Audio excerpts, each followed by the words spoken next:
In this video, I'm going to show you how to contact Asus customer care. If you find this video helpful, please drop a like and subscribe to my channel. In saying that, let's just jump straight into the video. Alright, what we want to do is open up a web browser and head on over to asus.com.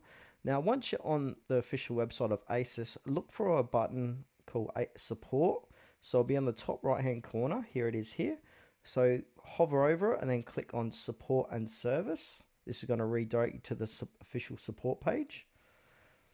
And straight off the bat, you might get a little live chat notification here. So you can start the chat by clicking agree, click on start.